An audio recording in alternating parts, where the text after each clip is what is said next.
안녕하세요. 메타코드 M에서 자연어 처리 실습 수업을 맡게 된 김두영입니다. 지난 강의에서는 텍스트 전처리에 대해서 다루어보았습니다. 오늘은 텍스트 전처리를 통해서 얻은 정제된 텍스트 토큰들을 벡터로 표현하는 방식을 배우고 실제 영화 리뷰 데이터셋에서 어떻게 적용할 수 있는지 배워보도록 하겠습니다. 오늘 실습 강의에 앞서서 설치가 필요한 파이썬 패키지들은 다음과 같습니다.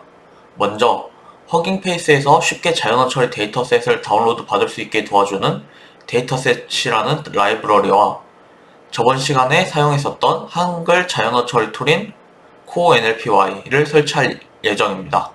그 다음에 있는 이 TQDM은 반복문이 얼마나 진행이 되었고 얼마나 시간이 걸릴지 예측을 해주는 프로그레스 바를 제공을 해주는 그런 패키지입니다. 오늘 다룰 네이버 영화 리뷰 데이터셋은 비문이 많기 때문에 띄어쓰기나 맞춤법을 보정할 필요가 있습니다.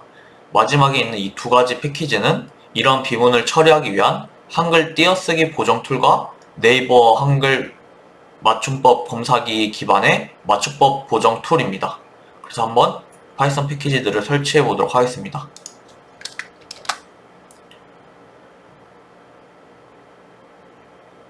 설치가 진행이 되고 있고요. 아무래도 시간이 살짝 소요가 됩니다. 잠깐 기다리도록 하겠습니다.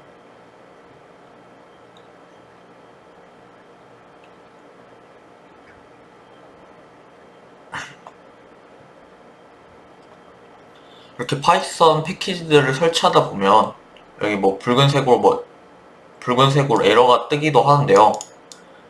대부분의 경우 이제 버전이 충돌이 나거나 이런 것 때문에 에러가 발생하는데 가만히 두면은 대부분의 경우 자동으로 이제 버전을 알아서 맞춰 주거든요. 그렇기 때문에 크게 신경 쓰지 않아도 됩니다. 지금 계속 다운로드가 진행이 되고 있고요. 조금만 더 기다려 보도록 하겠습니다. 네, 이제 설치가 다 진행이 됐고 보시면 경고가 뜨기도 하죠. 이미 임포트된 패키지들이 재설치되어서 버전이 바뀌었다. 그래서 런타임을 재시작하는 걸 추천한다. 이런 식으로 또 경고가 나오는데 이런 경우에 당황할 필요 없이 여기 버튼을 눌러주면은 문제없이 작동을 합니다. 보면은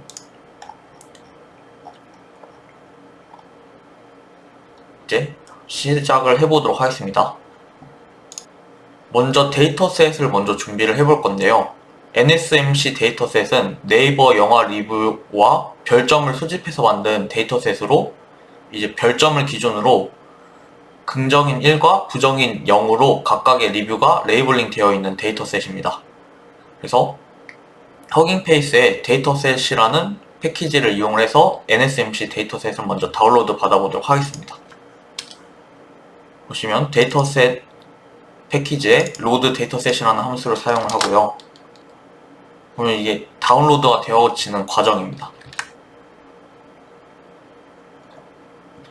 허깅페이스에서는 NSMC 데이터셋 뿐만이 아니라 다양한 자연어 처리 데이터셋을 제공을 하고 있으며 여기 있는 NSMC라는 이런 데이터셋 이름 대신에 다른 데이터셋의 이름을 넣게 되면 쉽게 다운로드를 받을 수가 있습니다. 이렇게 다운로드 받은 데이터셋의 구조는 트레인과 테스트 등과 같이 해당 데이터셋의 학습 평가 데이터셋의 사전 구조로 되어 있습니다. 한번 확인을 해보도록 할게요. 보시면 트레인 데이터셋과 테스트 데이터셋으로 나눠져 있고 이게 이제 하나의 키 밸류 형태로 딕셔너리 형태로 이제 데이터셋의 딕셔너리가 구성이 되어 있습니다. 여기 트레인 데이터셋에 를 확인을 해보면 여기 이제 id 도큐멘트 레이블을 피처 값으로 갖는 총 15만 개의 데이터셋으로 트레인 데이터셋이 이루어진 걸 확인할 수 있고요. 마찬가지로 테스트도 id 도큐멘트 레이블을 피처로 갖는 5만 개의 테스트 데이터들로 이루어진 데이터셋 객체임을 확인할 수 있습니다. 한번 이 데이터셋에서 5개의 문장을 학습 데이터에서 5개 문장을 한번 출력을 해보도록 할게요. 여기 데이터셋에 트레인이라는 키값을 통해서 이제 트레인 데이터셋의 객체에 접근할 수 있겠죠. 그래서 트레인 데이터셋에 이렇게 접근을 하고, 여기 있는 이 뒤에 있는 이 인덱스가 이제 몇 번째 인지를 의미하는 그런 인덱스예요. 그래서 앞에서부터 0번째부터 이제 4번째, 그러니까 총 5개의 데이터를 한번 출력을 해보도록 하겠습니다. 네, 그래서 포문을 돌아서 출력된 결과가 다음과 같고요. 보시면 아까 말씀드렸던 id 값, 그 다음에 도큐멘트가 이제 리뷰가 되거든요. 리뷰에 해당하는 거거든요. 그래서 리뷰, 그 다음에 이 리뷰가 부정인지, 0이면 부정이고 1이면 이제 긍정이죠. 뭐 포스터 보고 초딩 영화인 줄 알았는데 오버하는 연기조차 가볍지가 않다. 이게 되게 긍정적인 리뷰잖아요. 그래서 긍정적인 리뷰니까 1이 태깅이 된 걸 볼 수 있고, 가끔가다 이제 너무 재밌었다, 그래서 보는 것을 추천한다, 이런 식으로 긍정인데 레이블이 이제 부정으로 태깅이 된 경우가 있어요. 이거는 이제 사람이 보고 일일이 태깅을 한 게 아니라 이 사람이 이 리뷰를 달면서 별점을 줬을 때 그 별점의 기준이 이 데이터셋을 구성할 때의 그 긍정과 부정의 그 기준에 못 미쳐서 부정으로 분류가 된 겁니다. 그래서 간혹가다 이런 내용은 긍정인데 부정으로 분류되어 있는, 또는 반대로 되어 있는 그런 데이터들도 가끔가다 존재하긴 해요. 그 다음 이제 얘네들은 네이버 영화라는 인터넷 사이트에 있는 리뷰들을 기반으로 구축한 데이터셋이기 때문에 뭐 재밌었다와 같이 오타도 있고요. 그 다음 이 데이터가 되게 예시로 많이 들어지는데 띄어쓰기가 전혀 되어 있지 않잖아요. 그렇기 때문에 이러한 좀 매우 정제가 덜 된 이런 데이터들이 꽤나 많이 존재합니다. 그리고 데이터 중에서 뭐 신조어나 이모티콘이 존재하는 경우도 있어요. 그렇기 때문에 저희가 저번 시간에 배웠던 이런 전처리 같은 것들이 필요하게 되는 거죠. 저번 시간에 다양한 한글 형태소 분석기가 존재하며 상황에 맞는 형태소 분석기를 사용하는 것이 좋다라고 말씀을 드렸는데요. 오늘은 OKT라는 형태소 분석기를 사용하도록 하겠습니다. OKT 형태소 분석기를 통해서 토크나이즈를 진행을 하고 진행을 먼저 해볼게요.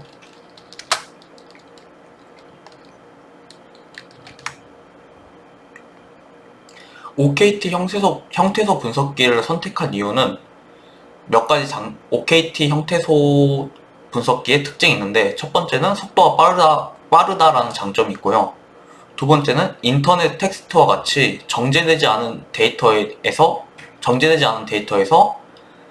좋은 성능을 보인다라는 장점이 있습니다. 한번 형태소 분석기로 각각의 문장, 5개의 문장을 형태소로 나눈 결과를 볼게요. 보시면 더빙, 진짜, 짜증나네, 목소리, 이런 식으로 형태소 분석이 되게 잘 된 경우도 있고요. 여기 보시면 너, 무제, 밑엇, 다그래서 보는 것을 추천한다, 이런 식으로 오타나 띄어쓰기가 잘 되지 않은 경우에는 성능이 좀 좋지 않은 것도 확인할 수가 있죠. 또한 마찬가지로 사이먼 페그처럼 사람 이름 같은 경우에도 이게 아마 사이몬이라는 거랑 페그, 이게 이제 띄어쓰기가 되어 있었어야 됐을 건데, 사이먼 페그가 몬페, 이런 식으로 또 이름이 좀 잘못 나눠진 경우도 우리가 확인할 수 있습니다. 이러한 문제를 어느 정도 해결하기 위해서 이제 맞춤법 보정과 띄어쓰기 보정으로 전처리가 필요하다라고 말씀을 드린 거고요. 한번 맞춤법 보정과 띄어쓰기를 보정을 한 다음에 형태소 분석을 다시 진행을 해보도록 하겠습니다. 이제 한스펠이라는 패키지에 스펠 체커라는 이런 함수를 통해서 먼저 맞춤법을 고치고, 그 다음에 스페이싱이라는 함수를 통해서 고쳐진 문장에 대해서 띄어쓰기까지 보정을 하는 그런 식으로 이제 코드를 구성을 했고요. 이제 텍스트를 전처리한 다음에 다시 토크나이즈 한 결과를 보시면 원래 문장이고, 이제 이게 아래에 있는 애프터가 보정이 된 문장입니다. 보시면 뭐 짜증나네요가 짜증이랑 나네요로 구분이 된 것도 볼 수 있고, 초딩이라는 단어가 초등학생으로 변환이 된 것도 확인을 할 수 있죠. 그 다음 이 문장 같은 경우에는 재밌었다가 아직은 오타가 정확하게 보정이 되진 않았지만 그래도 띄어쓰기가 어느 정도 잘 된 거를 확인할 수 있습니다. 마찬가지로 이 사이먼 페그도 이름이 어떻게 보면 잘 분리가 된 거죠. 그래서 이제 전처리 같은 텍스트를 기반으로 형태소 분석을 하면은 위에서 봤었던 뭐 띄어쓰기가 안 된다든지 아니면 뭐 사람 이름 같은 거에서 형태소 분석이 잘 안 됐었잖아요. 이런 게 어느 정도는 해결이 되는 것을 확인할 수가 있어요. 자, 이렇게 해서 이제 데이터셋을 다운로드 받고 전처리까지 완료를 했습니다. 오늘 실습을 진행할 텍스트를 벡터로 표현하는 기법은 백오브워드와 TF-IDF입니다. 이 둘은 특정 단어가 몇 번 등장했는지를 기반으로 벡터를 생성하는 기법이고요. 먼저 백오브워드는 단어 사전을 생성하고 문서 또는 문장에서 각 단어가 등장한 횟수를 기반으로 해당 문서나 문장을 표현하는 방법을 의미합니다. 백오브워드를 하기에 앞서서 먼저 단어 사전을 생성을 해야 되는데요. 단어 사전은 우리가 처리하고자 하는 단어들을 모두 정의한 사전을 의미를 합니다. 보통 자연어 처리의 모델의 학습에 사용되는 데이터셋이나 거대한 코퍼스, 뭐 신문 데이터셋이나 뭐 아니면 뭐 위키피디아 뭐 이런 식으로 거대한 코퍼스를 통해서 나올 수 있는 단어들을 미리 정의를 해서 사전에 저장합니다. 한번 MSMC 네이버 영화 리뷰 데이터셋의 5문장에 대해서 단어 사전을 생성을 해보도록 하겠습니다. 현재 토크나이즈드 MSMC5 코퍼스라는 변수에 이 변수에 5개의 문장에 대한 토크나이즈된 결과가 리스트 형태로 들어가 있는데요. 이 토크나이즈된 코퍼스를 이용해서 사전을 만드는 코드를 빌드 코퍼스라는 함수, 빌드 보캡이라는 함수로 구현을 해보았습니다. 먼저 단어 사전을 빈 딕셔너리로 객체로 생성을 했고요. 코퍼스에 존재하는 각 문장들에 대해서 바깥에 포문이 돌게 됩니다. 그 다음 이 안에 있는 포문에 대해서 설명을 드리면 이제 각각의 문장, 코퍼스에 존재하는 각각의 문장들에 대해서 이 안에 있는 포문이 돌게 되는데, 문장에 존재하는 단어들에 대해서 지금 보시면 try except 구문이 있잖아요. 그래서 이 단어가 사전에 존재하는 경우에는 여기서 에러가 발생하지 않겠죠. 그런 경우에는 그냥 포문이 계속 돌게 되고, 만약에 여기서 에러가 발생하면 이제 여기 아래 예외 처리가 되는 거예요. 그래서 만약에 이 사전에 그 해당 워드 i가 존재하지 않는 경우에는 에러가 발생하고, 그럴 경우에는 이 사전에 워드 i를 키값으로 하는 그런 아이템을 추가하는 형태입니다. 그리고 이제 여기 있는 이 idx 같은 경우에는 단어 사전에 몇 번째 인덱스에 이 단어가 해당이 되는지를 의미를 하고요. 이제 나중에 백오브워드 벡터에서 몇 번째 차원이 어떤 단어에 할당이 되는지를 나타낸다고 이해를 하시면 될 것 같습니다.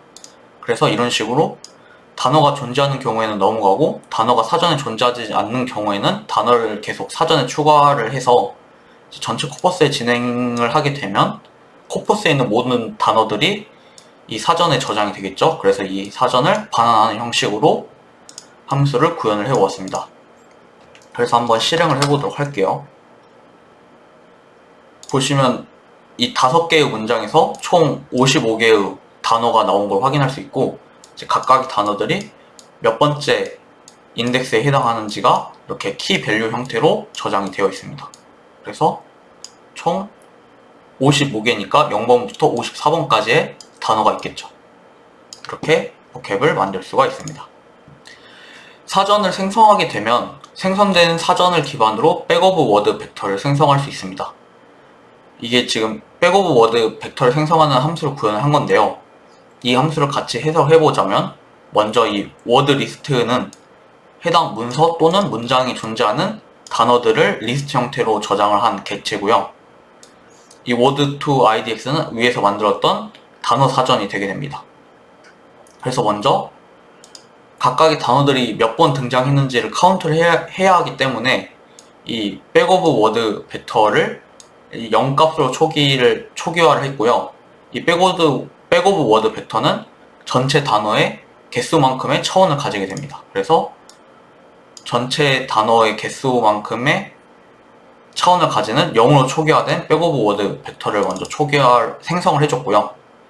이제 해당 문서 또는 문장이 존재하는 각각의 단어들에 대해서 이제 포문이 돌게 되는데, 여기서도 지금 try except 구문이 있죠.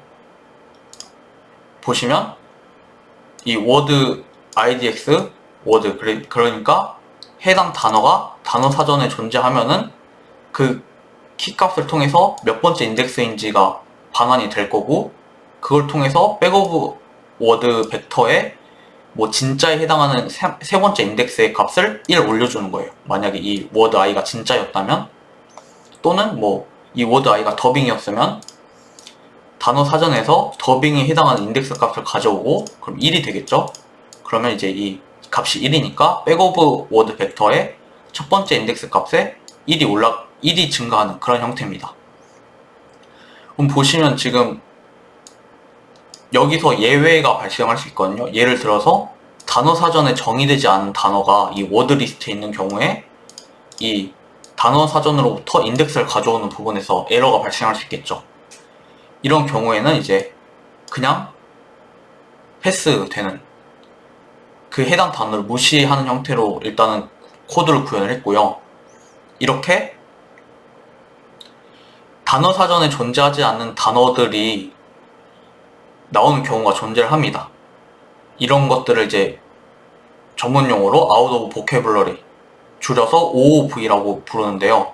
이러한 단어들이 왜 발생을 하냐면, 단어 사전을 구성할 때 전혀 등장하지 않았던 단어가 실제로 이 백오브 워드 벡터를 만들 때 필요할 수가 있겠, 그 백오브 워드를 만들고자 하는 문서나 문장에 단어 사전에 없는 단어가 존재를 할 수가 있죠. 이런 경우에 OOV가 발생을 하게 되고요. 또는 빈도수가 매우 낮아서 의도적으로 몇몇 단어들을 필터링을 할 수 있어요. 단어 사전을 만들 때. 예를 들어서 뭐 몇천 개의 뭐 텍스트? 몇천 개의 뭐 문서에서 뭐 한두 번밖에 등장하지 않는 단어는 우리가 이제 단어 사전에 그냥 정의를 하지 않는 그런 경우도 존재를 하고요. 그 다음, 저번 시간에 이제 불용어에 대해서 설명을 드렸는데, 불용어와 같이 크게 의미가 없다라고 판단이 되는 단어들은 의도적으로 단어 사전에서 제외를 할 수가 있겠죠.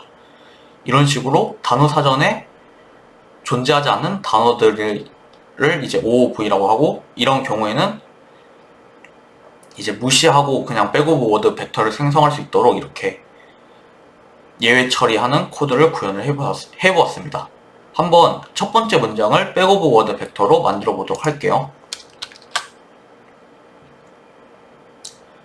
보시면 더빙 점점 진짜 짜증 나의 목소리, 이게 이제 첫 번째 문장을 토커나이즈한 결과고, 각각의 단어들이 이제 몇 번 등장을 했는지가 이렇게 55차원 벡터로 표현이 되는 거예요. 보시면 R라는 단어가 이제 첫 번째 0번째 인덱스잖아요. 그렇기 때문에 0번째 인덱스의 값이 R가 한 번 등장했으니까 1인 걸 확인할 수 있고, 마찬가지로 더빙 또는 점점 진짜 짜증 나네요 목소리, 얘네들도 각각 11111인 걸 확인할 수 있어요. 한번 다른 문장을 사용을 해볼까요? 0, 1, 2, 3. 여기 보시면 이 문장을 가지고 한번 다시 해볼게요.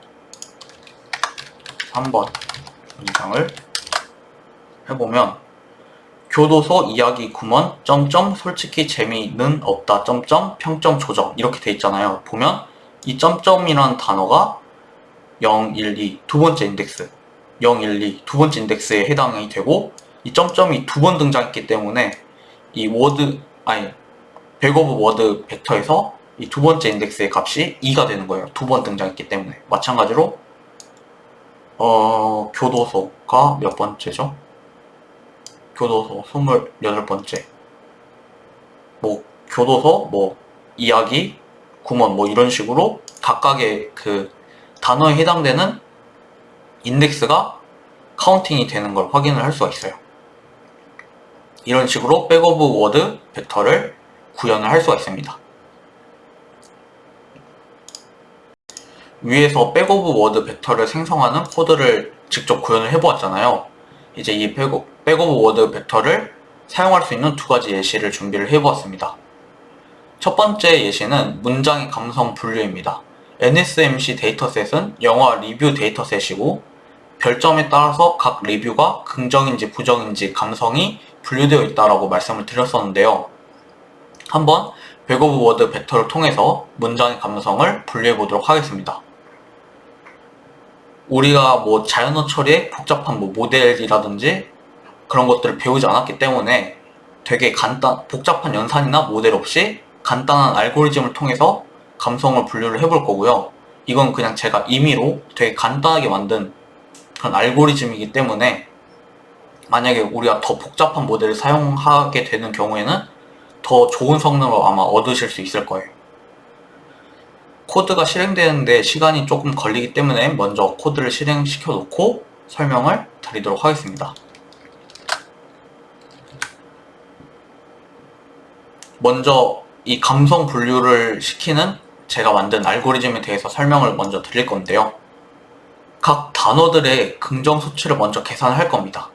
이제 보캡에 존재하는 단어 사전에 존재하는 각각의 단어들에 대해서 이 단어가 긍정으로 쓰였는지 부정으로 쓰였는지 이거를 이제 수치화해서 저장을 하는 거예요. 그래서 이 수치는 어떻게 계산하냐면 각 단어가 긍정적이게 쓰이는 경우를 이제 각 단어가 쓰인 횟수로 나눠서 그 값을 긍정 수치로 사용을 할 겁니다. 그렇게 되면 어떤 단어가 긍정적인 문장에서 많이 쓰인 경우에는 1에 가까운 값을 가지게 될 거고, 만약에 부정적인 문장에서 많이 쓰이는 단어 같은 경우에는 0에 가까운 값을 가지게 되겠죠. 이런 식으로 통계 기반의 이런 값을 통해서 각 단어의 긍정 수치를 계산을 하도록 할 겁니다. 그 다음은 이제 이 각 단어들의 긍정 수치를 기반으로 하나의 문장의 긍정 수치를 계산할 겁니다. 한 문장의 긍정 수치는 이제 그 문장을 구성하고 있는 단어들의 긍정 수치의 평균을 이용을 할 거예요. 그러면 이제 그 문장을 구성하는 단어들이 긍정적인 단어들이 많이 쓰였으면, 또는 매우 긍정 수치가 강한 단어가 존재하는 경우에는 긍정으로 분류가 될 거고, 그 반대인 경우에는 부정적인 문장으로 분류가 되겠죠. 그 다음은 이제 하나의 문장의 이제 긍정 수치를 계산을 했었잖아요, 2번에서. 이 문장이 긍정으로 이 문장의 수치를 가지고 이 문장이 긍정인지 부정인지 분류하는 그 기준을 세워야 되는데, 그 기준은 전체 코퍼스에서 긍정적인 토큰의 수, 긍정적인 문장에 있는 토큰의 수 나누기 전체 문장의 토큰의 수로 결정할 겁니다. 여기서는 그냥 간단하게 긍정, 부정의 비율로 결정한다고 말씀드렸는데, 정확하게는 긍정적인 문장에 존재하는 토큰의 수 나누기 전체 코퍼스의 토큰의 수라고 보시면 돼요. 그 다음 네 번째로 이제 이렇게 정한 이 t값을 기준으로 그 문장이 t값 이상의 긍정 수치를 가지게 되는 경우에는 긍정적인 문장으로, t값 미만의 긍정 수치를 가진 문장들은 부정적인 문장으로 구분을 지을 겁니다. 그래서 알고리즘에 대해서 간략하게 설명을 드렸고요. 보시면 되게 통계 기반의 되게 기본적이고 간단한 휴리스틱한 그런 알고리즘을 제가 제안을 한 겁니다. 그래서 이제 코드를 줄별로 리뷰를 해볼 건데, 지금 보시면 지금 실행되고 있는 셀은 그 1000개의 문장을 토크나이즈 해가지고 그 토크나이즈 된 1000개의 문장을 바탕으로 보캡을 생성하는 부분이 지금 진행이 되는 거예요. 그래서 NSMC 데이터 트레인 데이터셋에서 앞에 있는 이 1000개의 데이터를 지금 가져와서 토크나이즈를 지금 진행 중인 거고요. 지금 초록색 화살표를 보면은 지금 이 포문이 돌고 있음을 확인할 수 있죠. 그래서 1000개의 문장에 대해서 맞춤법 보정을 하고 띄어쓰기 보정을 한 다음에 그러고 나서 이제 토크나이즈 해서 각각의 문장을 토크나이즈를 하는 겁니다. 그렇게 해서 이제 토크나이즈가 되면은 토크나이즈 된 1000개의 문서를 바탕으로 보캡을 생성을 해요. 보시면 위에 있는 함수 빌드 보캡이라는 함수를 그대로 사용을 했고 앞과 달라진 점은 5개의 문장이 아니라 1000개의 문장에 대해서 보캡을 생성을 한 겁니다. 그래서 생성된 보캡에 대해서 전체 단어가 몇 개인지 나도 출력을 시켜봤고요. 지금 이제 이 아래에 있는 이 프로그레스 바가 이제 TQDM을 썼을 때 나오는 프로그레스 바인데 지금 TQDM이 여기 포문에 보통 이제 포문에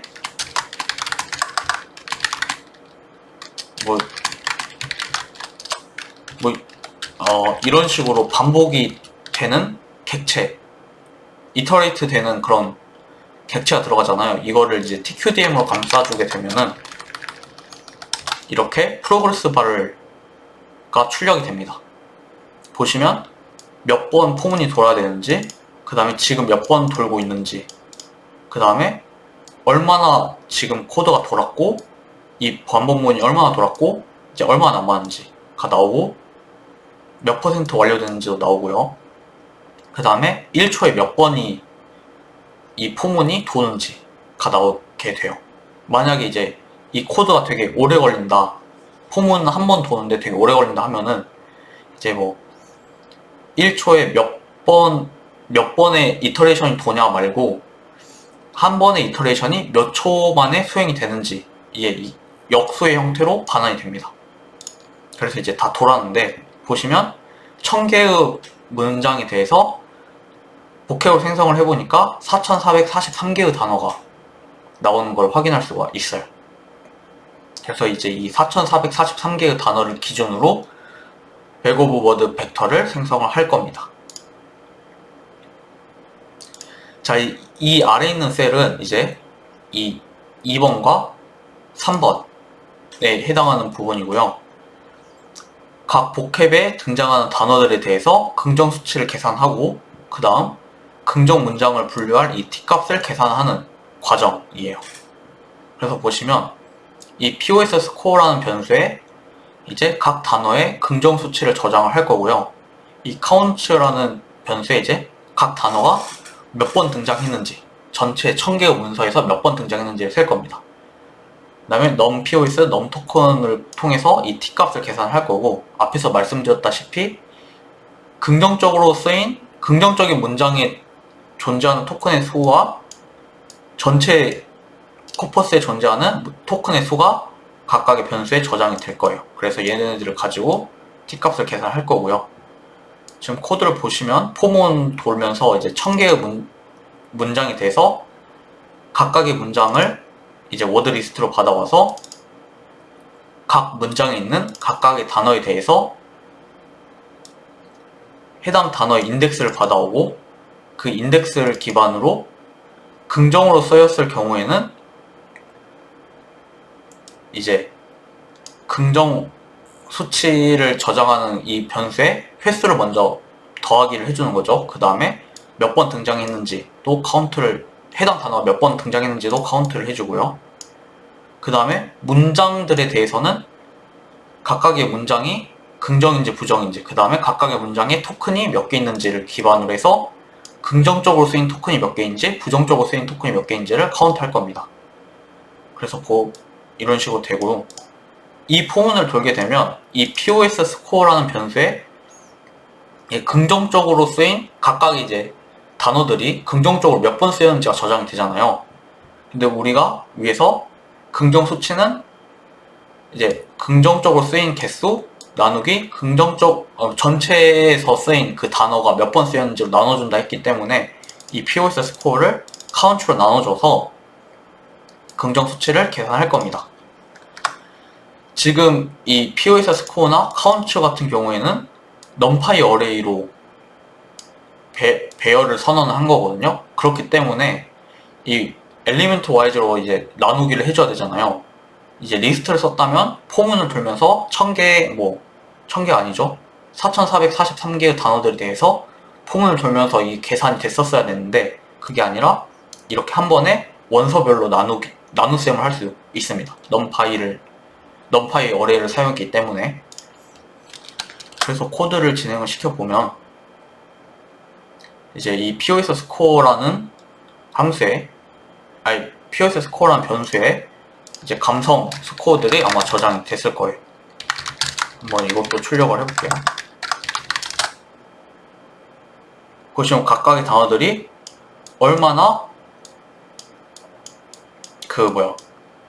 긍정으로 쓰였는지 또는 부정으로 쓰였는지가 값이 나와 있는 거고요. 그 다음 우리가 이제 문장을 긍정, 부정으로 분류할 기준은 0.4865가 되겠네요. 여기까지 이해되시죠?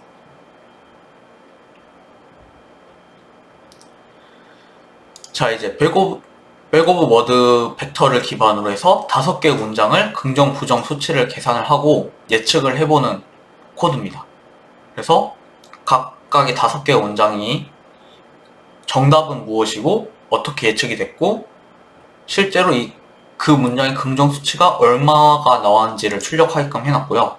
보시면 1000개의 문장 중에서 앞에 있는 이 5개를 가져와서 백오브 워드 벡터를 만들고, 여기까지 하면 이제 백오브 워드 벡터가 리스트 형태로 반환이 되면 이제 얘를 계산을 좀 편하게 하기 위해서 넘파이 어레이로 변환시켜 줄 거예요. 그래서 백오브 워드 벡터를 넘파이 어레이 형태로 만들었고, 이제 이 두 줄의 코드가 의미하는 게 이 문장에 존재하는 각각의 단어들에 대해서 이 감성 수치를 곱해주고 평균을 내주는 겁니다. 그렇게 돼서 감성 점수를 얻게 되고요. 이제 이 감성 점수가 우리가 아까 정했던 이 기준 t보다 크거나 같으면 긍정, 작으면 부정, 그 다음에 이 아래에 있는 answer는 이제 데이터셋에 레이블링 되어 있는 그 값을 기준으로 긍정, 부정을 값이 매칭이 되게 해놨고요.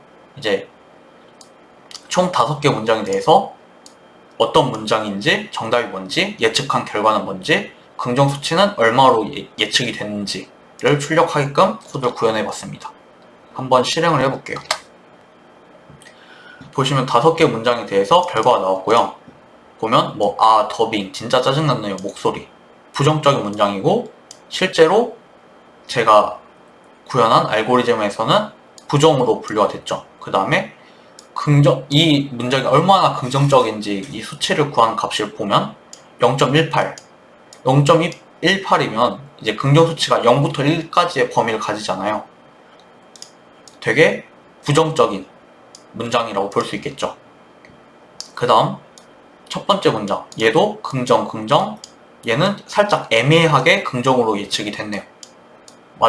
그 다음 부정, 긍정 보시면 그래도 어느 정도 잘 동작을 하는 걸 확인할 수 있어요. 이 아래에 있는 건 지금 위에 있는 코드는 5개의 문장에 대해서 예시를 출력을 해본 거고, 이제 전체 1000개의 문장에 대해서 정확도를 평가를 해보도록 하겠습니다. 이 알고리즘의 단어 사전을 구축하고 긍정 수치를 계산할 때 사용된 1000개의 문장들에 대해서는 이제 98.6%의 정확도로 문장의 감성 분류를 분석할 수 있다는 결과가 나왔죠. 이런 식으로 이제 텍스트를 벡터로 변환을 시켜서 간단한 알고리즘이든 자연어 처리 모델을 사용하든 이제 감성을 분류를 할 수가 있습니다. 백오브 워드 벡터를 사용하는 두 번째 예시는 이제 두 문장 유사성을 측정하는 그런 태스크를 가져왔고요. 이제 센텐스 시밀러리티라는 게 이제 유사한 문장을 찾는, 또는 이 두 문장이 얼마나 유사한지를 측정하는 걸 의미를 하는 거예요. 그래서 여기서는 뭘 할 거냐면 두 문장을 백오브 워드 기법을 통해서 벡터로 변환을 시키고, 그 변환된 벡터, 이제 벡터끼리는 유사도 계산이 가능하기 때문에 코사인 시밀러리티를 통해서 각각의 벡터들의 코사인 시밀러리티를 통해서 두 문장이 얼마나 유사한지를 측정할 수가 있어요. 그래서 1000개의 문장 중에서 0번째 문장인 아, 더빙 진짜 짜증나네의 목소리라는 문장과 가장 유사한 5개의 문장을 찾아보도록 하겠습니다.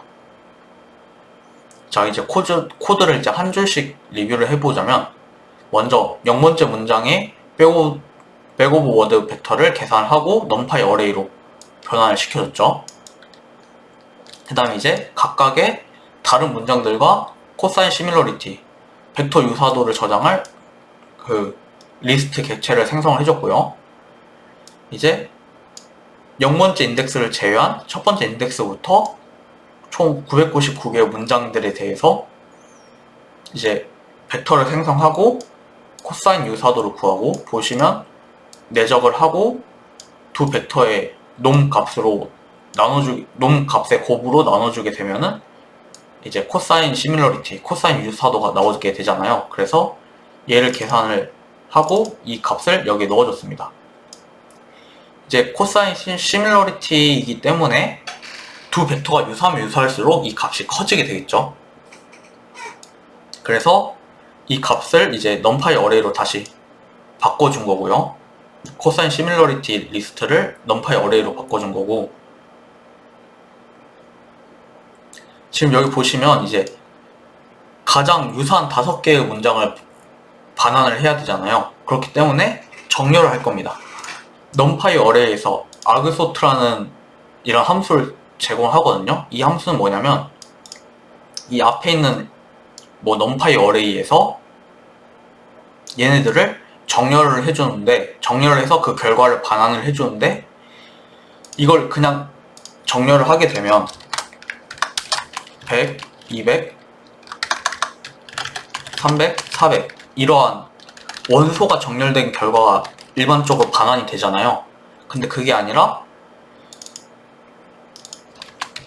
얘네들의 인덱스가 반환이 되게 됩니다. 그래서 얘네들을 정렬했을 때 걔네들의 인덱스, 100 같은 경우에는 0번째 인덱스죠. 그래서 0, 300의 경우, 200의 경우에는 0, 1, 2, 3 세 번째 인덱스죠. 그 다음에 300의 경우에는 첫 번째 인덱스니까 1, 그 다음에 400의 경우에는 세 번째 인덱스니까 3, 두 번째 인덱스니까 2, 이런 식으로 정렬을 하고 그 정렬된 원소에 원래 있던 리스트에서의 인덱스 값을 반환을 해주는 그런 함수예요. 그래서 크기 순으로 정렬했을 때 각 원소의 인덱스가 반환된다라고 보시면 되고요. 그래서 여기까지 보면은 이 코사인 시밀러리티라는 리스트에서 각 원소의 인덱스를 정렬해서 반환을 했죠. 그 다음에 여기 있는 이 부분은 맨 뒤에 5개를 원소를 의미를 하는 거예요. 그렇기 때문에 이게 오름차순 순으로 정렬이 되기 때문에 가장 큰 5개의 원소가 되겠죠. 그래서 가장 큰 5개의 원소가 이렇게 순서대로 오름차순으로 됩니다. 여기까지 하면은.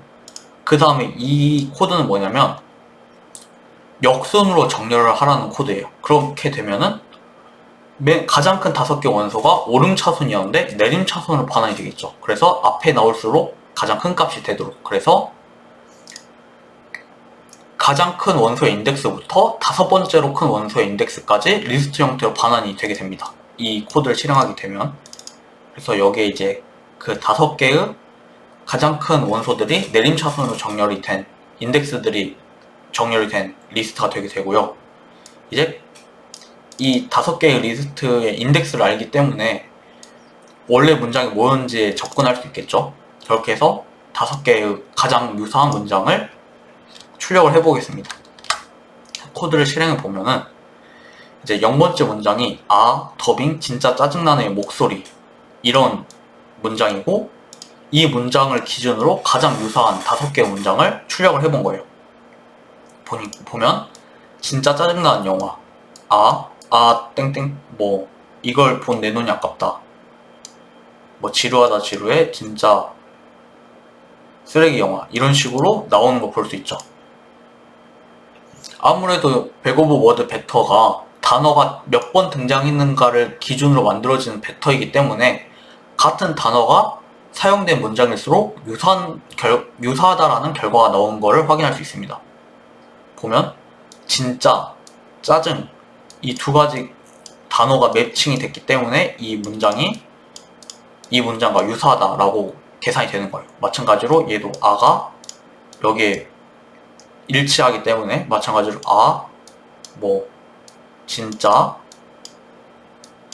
진짜 뭐 이런 게 매칭이 되기 때문에 유사하다라고 결과가 나오는 겁니다. 이런 식으로 백 오브 워드 벡터를 통해서 뭐 감성을 분석한다든지 아니면 뭐 유사한 문장을 찾는다든지 뭐 이런 식으로 다양한 태스크들을 사용할 수 있습니다. 감성 분석이 이제 클래시피케이션 하는 태스크에 해당이 되는 거고요. 이 유사한 문장을 찾는 게 이제 정보 검색, IR 태스크 중에 일종이죠. 이런 식으로 여러 가지 태스크에서 백 오브 워드 벡터를 사용할 수 있습니다. 오늘 배울 두 번째 기법은 TF-IDF입니다. TF-IDF는 Term Frequency Inverse Document Frequency의 줄임말로 앞에서 배운 백 오브 워드 기법은 각 단어가 벡터로 변환되고자 하는 텍스트에서 몇 번 등장하는지를 기반으로 벡터를 생성하는 반면에 TF-IDF는 각 단어가 전체 문서에서는 얼마나 등장하는지의 정보를 추가해서 벡터를 생성하는 기법입니다. 그래서 각 문서 내에서 각 단어의 빈도를 고려하고 이제 각 단어마다 가중치가 있는 형태예요. 그리고 이 가중치는 전체 문서에서 자주 등장하는 단어일수록 낮은 가중치를 가지고 이제 자주 등장하지 않는 단어일수록 높은 가중치를 가지게 됩니다. 이게 무슨 의미냐면 모든 문서에 공통적으로 존재하는 단어는 의미가 작다라고 생각을 하는 거예요. 예를 들어서 뭐 영어 같은 경우에는 더나 어 같은 단어가 되게 많이 쓰이잖아요. 거의 모든 문서에 더나 어가 들어갈 텐데 이 단어는 이제 전체 뭐 문서들을 분류한다든지 이럴 때 크게 의미를 가지지 못한단 말이에요. 그거와 반면에 뭐 예를 들어서 뉴스 기사를 분류를 하고 싶은데 특정 연예인의 이름이 나온다면 이 기사는 연예계 쪽 기사다.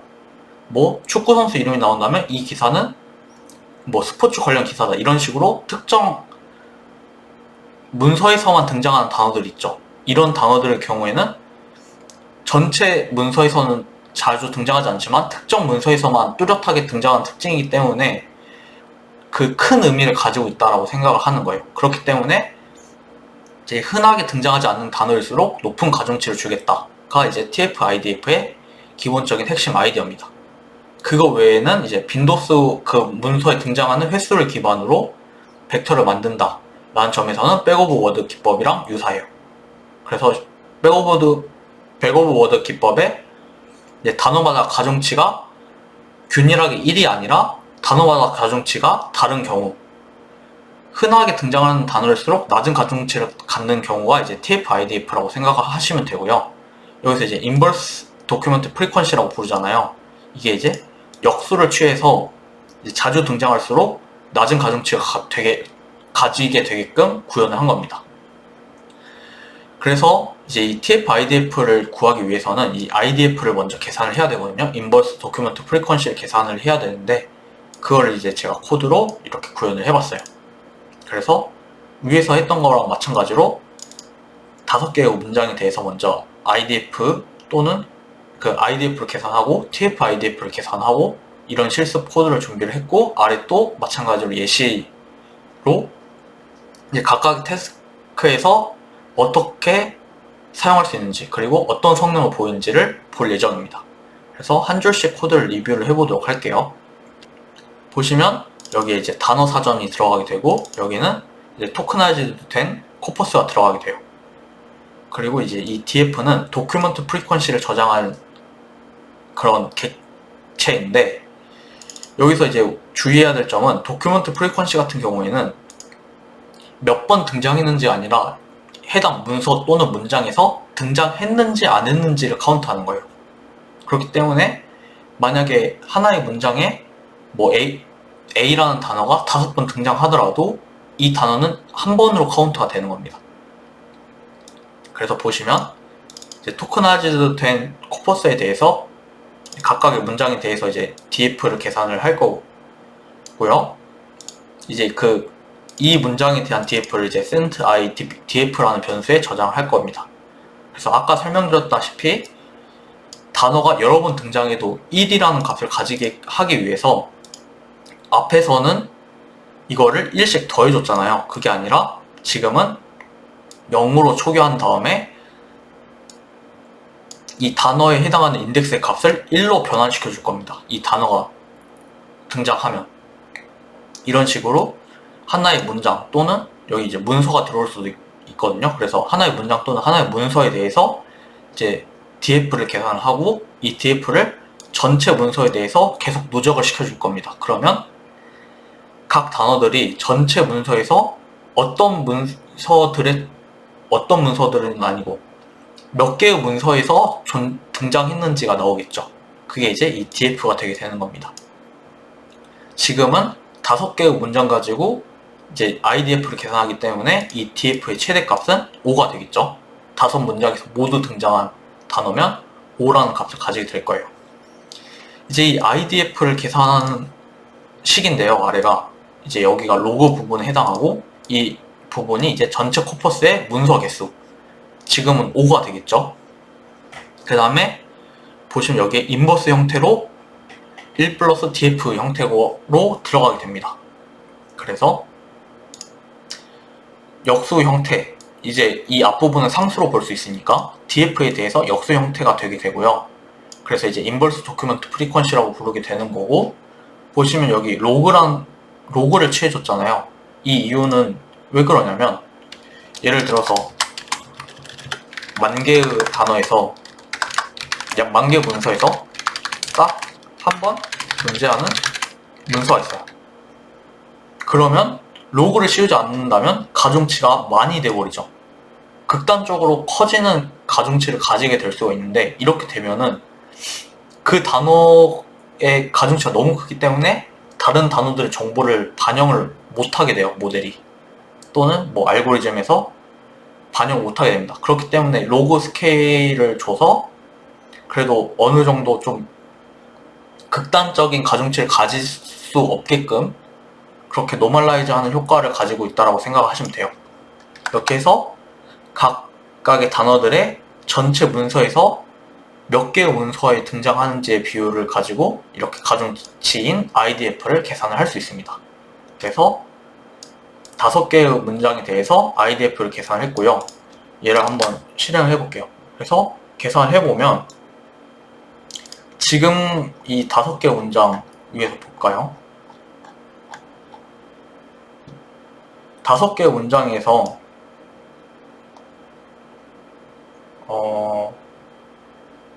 잠시만요.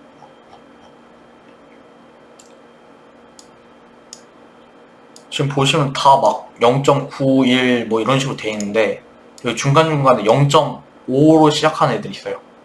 얘들이 이제 문장에서 조금 더 자주 등장했던 단어들이 되는 거죠. 예를 들면 여기 보면 이 점점 같은 경우에는 2번 등장하잖아요. 그쵸? 이런 경우라든지 또 뭐가 있을까요?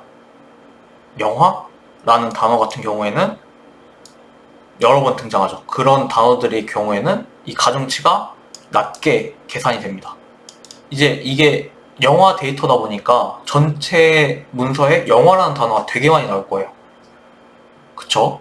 근데 모든 문서가 다 영화에 대한 얘기를 하고 있기 때문에 영화라는 단어 자체는 크게 의미를 가지지 않는단 말이에요. 그렇기 때문에 낮은 가중치를 갖는 게 타당하다라고 얘기를 하는 거죠. 이 TF-IDF에서는. 그래서 이런 식으로 각각의 단어들에 대해서 가중치를 계산할 수가 있습니다.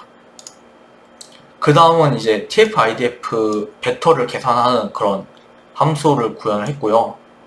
보시면 그 워드 투 백이래. 그 백오브 워드 기법이랑 유사한데 이제 가중치를 곱해주는, 각 단어별로 가중치를 곱해주는 부분이 추가가 된 걸 확인할 수 있습니다. 그래서 이것도 한번 실행을 시켜볼게요.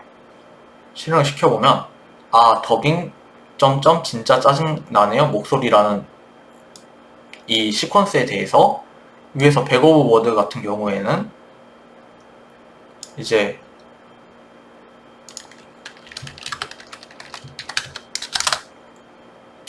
이렇게 각각의 단어들이 다 1이라는 가중치를 가지고 있었는데, 보시면 가중치가 약간씩 달라지죠. 이러면서 여기서 이 점점이라는 단어는 조금 덜 중요하다, 자주 나오는 단어이기 때문에 조금 덜 중요하다, 다른 단어들을 조금 더 집중해서 봐야 된다 라는 의미를 가지게 되는 거예요. 그래서 이런 식으로 TF-IDF 함수를 구현을 해 보았습니다. 이제 위에서 했던 것처럼 똑같이 센티멘트 아날리시스랑 센텐스 시밀러리티를 계산하는 두 가지 예시에 대해서 TF-IDF를 사용을 해보도록 할게요.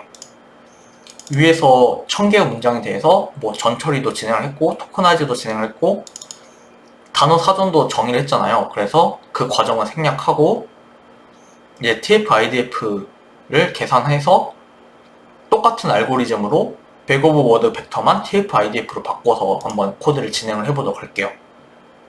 보시면 여기는 5개의 문장에 대해서 긍정, 부정의 수치를 계산 및 예측을 해서 예시로 보여주는 코드고요. 진행을 해보면 부정, 뭐 긍정, 부정, 긍정, 그 다음에 긍정 수치가 이런 식으로 나오는 걸 확인할 수가 있어요. 그쵸?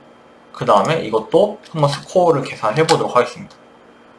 전체 1000개 문장에 대해서 이제 98.8%의 정확도, 약간 이제 성능이 조금 더 올랐죠. 왜냐면 각각의 단어들이 똑같이 중요한 게 아니라 조금 통계적으로 덜 중요한 단어들은 덜 반영하고 통계적으로 더 중요하다고 생각되는 단어들은 더 많이 반영했기 때문에 성능이 조금 더 상승을 한 것을 확인할 수가 있습니다. 그 다음 한번 문장의 유사도도 한번 계산해 볼게요. 마찬가지로 코드의 구성은 똑같고요. 이제 벡터를 만들 때 백 오브 워드의 기법이 아니라 TF-IDF 함수를 사용해서 TF-IDF, 그러니까 전체 문서에서 이 각각의 단어들의 가중치를 계산해서 반영한 벡터를 사용을 했다라는 게 차이점이 있고요. 코드는 그 외에는 다 똑같습니다. 보시면 자, 이제 검색된 단어 쿼리가 더빙 진짜 짜증나는 목소리라는 단어고요. 보시면 진짜 짜증나는 영화, 더빙이 똥이야, 뭐 더빙 더 이상 하면 안 되겠네, 되게 부정적이면서도 더빙 관련된 이야기죠. 그 다음에 뭐 정말 짜증난다라는 얘기. 보시면 위에서는 어딨죠? 위에서는 물론 똑같이 단어 기반이긴 하지만 이 문장이랑 뭐 아라든지 이게 많이 유사한 내용이라고는 말할 수는 없잖아요. 물론 둘 다 부정적이긴 하지만 이 쿼리에서는 더빙 때문에 조금 짜증난다라는 의미를 가지고 있는데 이거 같은 경우에는 더빙이라는 그런 키워드가 없잖아요. 그 유사한 문장 중에서. 근데 TF-IDF를 사용하게 되면은 아마 이 더빙이라는 단어가 막 엄청나게 자주 등장하는 단어는 아닐 거예요. 그렇기 때문에 더빙이라는 단어에 가중치가 조금 더 많이 부여가 되게 되고, 그렇기 때문에 더빙이 별로다라는 이런 문장들이 더욱 더 유사하다라고 결과가 나오게 되는 거죠.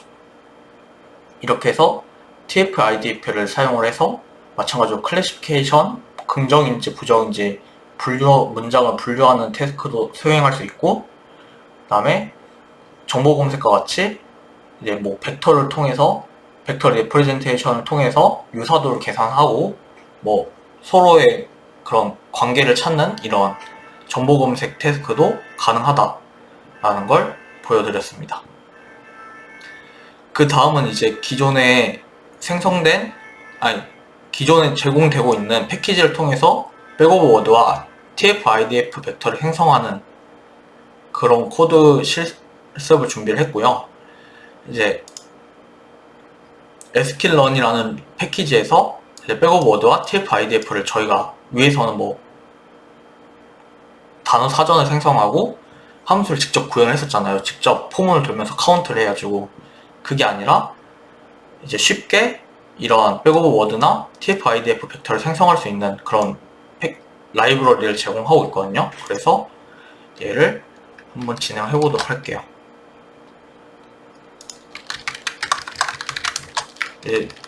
저는 이 코드가 오래 돌 때 얼마나 기다려야 되는지 좀 안 보이면 답답하더라고요. 그래서 TQDM을 좀 많이 활용하는 편이에요.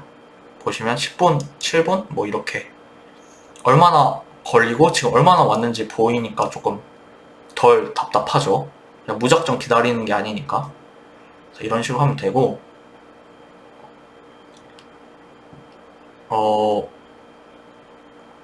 기다리는 동안 코드를 설명해 보도록 할게요. 보시면 sklearn의 피처 익스트랙션이라는 패키지, 그 중에서 그러니까 텍스트의 피처를 추출하는 그런 모듈에서 카운트 벡터라이저라는 그런 라이브러리를 사용할 거예요. 그래서 얘는 이제 카운트 기반의 벡터화 시키는 그런 함수들을 의미를 하는 거고요. 그래서 이 카운트 벡터라이저라는 이런 객체를 통해서 이제 백오브 워드 그런 벡터들을 만들 겁니다.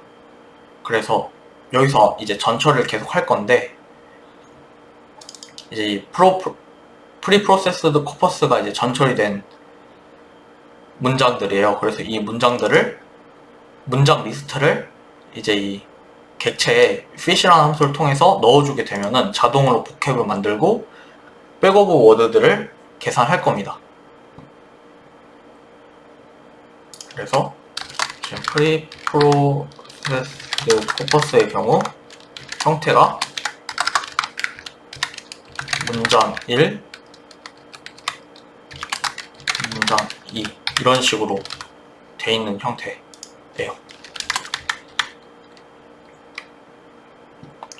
그래서 이제 얘를 어떻게 사용할 수 있냐면, 이제 이 카운트 벡터라이저라는 객체에 보캐브러리 언더바라는 이런 변수를 통해서 복합을 얻을 수 있고요. 이 백오브 워드를 만들 때 사용했던 단어 사전이 어떤 형태인지 볼 수 있고, 그 다음에 이제 트랜스폼이라는 함수를 통해서 문장을 또는 문서를 이제 백오브 워드 벡터로 변환을 할 수가 있어요. 지금 이 상태로 그냥 트랜스폼을 사용하게 되면은 이제 어떤 인덱스들이 어떤 값을 갖는지가 쭈르륵 나오거든요. 근데 이제 여기에 만약에 toArray라는 함수를 더 추가해서 붙이게 되면은 이제 이게 일렬로 해서 벡터 형태로 표현이 됩니다. 이거는 실행을 시켜보고 그걸 설명을 해드리도록 할게요. 아직 2분 정도 남았네요. 아래도 계속 설명을 해볼게요. 이제 TF-IDF도 마찬가지로 이 sklearn의 피처 익스트랙션 텍스트라는 라이브러리를 통해서 지금 라이브러리가 제공이 되고 있고요. 얘도 마찬가지로 사용법은 똑같습니다. TF-IDF 벡터라이저라는 객체를 생성하고 여기에 이제 코퍼스를 넣으면 이제 IDF랑 그 다음에 그 단어 사전과 IDF가 자동으로 계산이 되는 거예요. 그 다음에 트랜스폼이라는 함수를 통해서 그 TF-IDF 벡터를 얻을 수가 있고, 마찬가지로 보캐브러리라는 이런 키워드를 통해서 이 벡터를 만드는데 어떤 단어 사전이 사용이 됐는지를 우리 얻을 수 있습니다.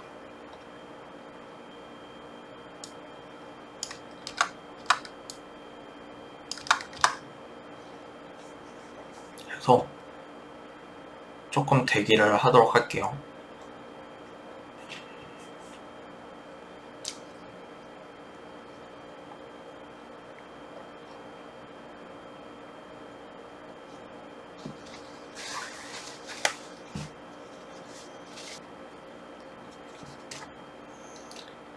그 다음 주의해야 될 점이 있는데, sklearn에서 제공하는 이 라이브러리는 우리가 토크나이즈를 해줄 필요가 없어요. 토크나이즈를 하지 않고 하나의 문장이 그 토크나이즈 된 리스트 형태로 들어가는 게 아니라 그냥 하나의 스트링 형태로, 문자 형태로 들어가게 됩니다.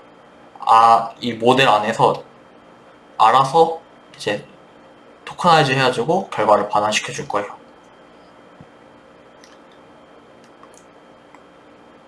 자, 그래서 실행 결과를 보면은 백오브 워드 보캡을 보면 각각의 단어들이 몇 번째 인덱스로 매핑이 되는지가 이렇게 쭉 나오죠.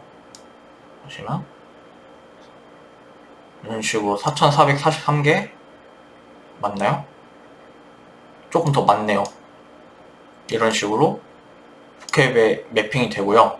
그 다음에 지금 이 두 번째 프린트의 출력 결과가 이 부분인데, 보시면 벡터가 되게 커요. 차원이 4000개가 넘잖아요. 그래서 걔네들이 그 벡터의 차원이 되게 큰데, 보면은 막 엄청나게 긴 문장 또는 엄청나게 긴 문서에 대해서 벡터를 구하는 게 아니라 되게 짧은 벡터의 짧은 문장이나 짧은 문서의 또는 짧은 텍스트 시퀀스에 대해서 백오브 워드 벡터를 구하게 되면은 대부분의 그 벡터에 있는 값들이 0에 해당이 되고 일부분만 이렇게 1이라는 값에 매핑이 되게 돼요. 그렇기 때문에 이 어레이 형태로 출력을 하게 되면은 이런 식으로 저희가 값을 한눈에 보기 어렵거나 아니면 이런 식으로 좀 축약돼서 보이게 되거든요. 그래서 그냥 어레이를 쓰지 않으면 이런 식으로 몇 번째 인덱스가 어떤 값, 1이라는 값을 갖는지 이런 식으로 나오게 되고, 나는 이렇게 보는 것보다 그냥 어레이로 보는 게 편하다 하면은, 또는 어레이 형태로 반환이 되고 싶다, 얘는 어레이 형태가 아니거든요. 그래서 어레이 형태로 반환이 돼서 뭐 인덱스에 접근을 쉽게 하고 싶다 이러면 toArray라는 함수를 쓰시면 됩니다. 그러면 어레이 형태로 반환이 되게 돼요. 마찬가지로 tf-idf 계산을 해서 한 거고요. 보시면 가중치가 얘네들은 1이기 때문에 11111이라는 값을 가지게 되는데, tf-idf 같은 경우에는 inverse document frequency라는 가중치가 반영이 돼서 각각의 값이 다른 걸 확인할 수가 있죠. 마찬가지로 toArray라는 그런 함수를 통해서 이렇게 어레이 형태로 접근할 수 있고요. 그래서 여기까지 이제 기존에 제공이 되는 sklearn에서 제공을 해주는 함수를 통해서 백오브 워드와 tf-idf 벡터를 생성하는 방법에 대해서 다뤄보았습니다. 오늘은 단어의 등장 횟수 기반, 즉 프리퀀시 기반의 데이터를 생성하는 방법인 백오브 워드와 tf-idf에 대해서 다루어 보았습니다. 두 기법을 직접 구현해보고 예시를 통해서 간단하지만 실제로 유의미한 성능을 낼 수 있는 그런 알고리즘도 구현을 해보았습니다. 백오브 워드와 tf-idf는 단어 사전에 단어 수만큼의 크기를 가지는 벡터를 사용해야 한다는 단점과 각각의 벡터가 값이 0인 원소가 많다는, 즉 스파스한 벡터라는 단점을 가지고 있습니다. 또한 좌우 문맥을 고려하지 않고 오로지 단어가 등장한 프리퀀시 기반으로 벡터를 생성한다는 문제가 있습니다. 이러한 문제를 해결한 방법이 바로 작은 차원의 단어 임베딩을 정의하는 덴스 임베딩 기법인데요. 다음 시간에는 워드2백이나 글로브와 같은 덴스 워드 임베딩 기법에 대해서 다뤄보도록 하겠습니다. 감사합니다.